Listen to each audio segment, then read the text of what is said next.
আমি যখন থেকে ঘটনা শুনেছি আমি খুবই উদ্বিগ্ন। এর আগেও ভগবানপুর মিদনাপুরে, পটাশপুর মিদনাপুরে, কুচবিহারে, দুর্গাপুরে, বেহালায়, দিনহাটায়, পানিহাটিতে অনেক জায়গায় অনেক মেয়ে ধর্ষিত হয়েছে।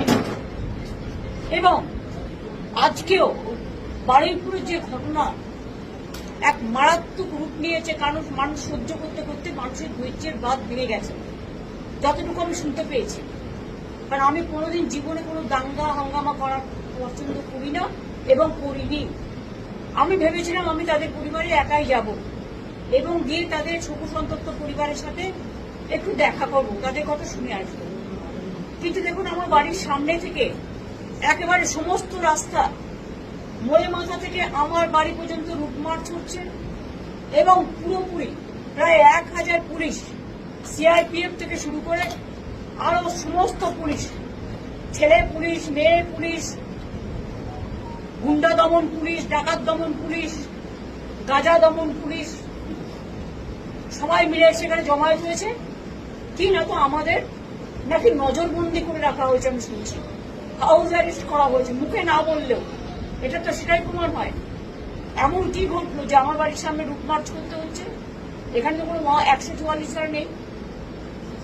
এমন কি ঘটলো যে এখানে সিআরপিএফ থেকে শুরু করে একেবারে আরপিএফ থেকে শুরু করে একেবারে আইবি থেকে শুরু করে এসবি থেকে শুরু করে সিআইডি থেকে শুরু করে ডিফারেন্ট টাইপের পুলিশ মোবিলাইজেশন করা হয়েছে? কেন? আমরা কি চোর না ডাকাত? না আমি জীবনে কোনোদিনও দাঙ্গা করেছি? যখনই যেখানে মানুষ বিপদে পড়েছে, এমনকি যেটা নিয়ে আমাদের সকল মানুষ দিন রাত জেগেছে, আমিও কিন্তু মিছিল করেছি, প্রতিবাদ মিছিল, এবং সঙ্গে সঙ্গে আমি তার বাবা মার সাথে কথা বলেছিলাম, তাদের বাড়িও গিয়েছিলাম। দেখুন, কেউ আমাকে পছন্দ করতে পারে, না করতে পারে, সেটা আলাদা ব্যাপার। কিন্তু আমি তো আজকে আমার কোনো সিকিউরিটিও নেই, আমি তো একা। তাহলে আপনাদের আমাকে নিয়ে এত চিন্তা কেন? আপনারা আমাকে বেরোতে দিচ্ছেন না কেন? আমাকে নিয়ে এত ভয় কেন? আমাকে নজরবন্দি করে রেখেছেন কেন? যদি সত্যি করে থাকে নজরবন্দি, নোটিফিকেশন ইস্যু করুন। তাহলে আমার পাড়ায় লুটমার্চ করছেন কেন? কোনো গন্ডগোল নেই, কোনো অশান্তি নেই, কোনো কিছু নেই। আপনারা কেন এত পুলিশ মোবিলাইজেশন করেছেন?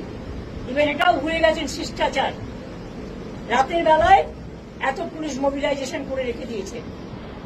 আমি জানি না আপনারা কি চান। আর্টিকেল 14 থাকবে না, আর্টিকেল 19 থাকবে না, আর্টিকেল 21 থাকবে না, শুধু আপনারা একাই থাকবেন আর এক পক্ষ থাকবেন। অন্য পার্টি গেলে সাতকুল মাপ, আর আমার বেলায় তৃণমূল ধাপ, বন্ধ ধাপ।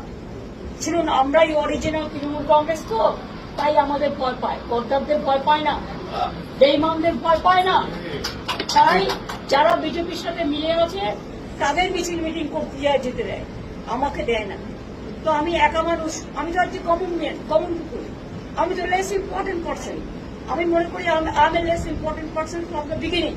ইভেন আমি যখন ভিআইপি ওরা কনসিডার করতো, আমি কনসিডার করতাম না, আমি ট্রাফিকে দাঁড়াতাম।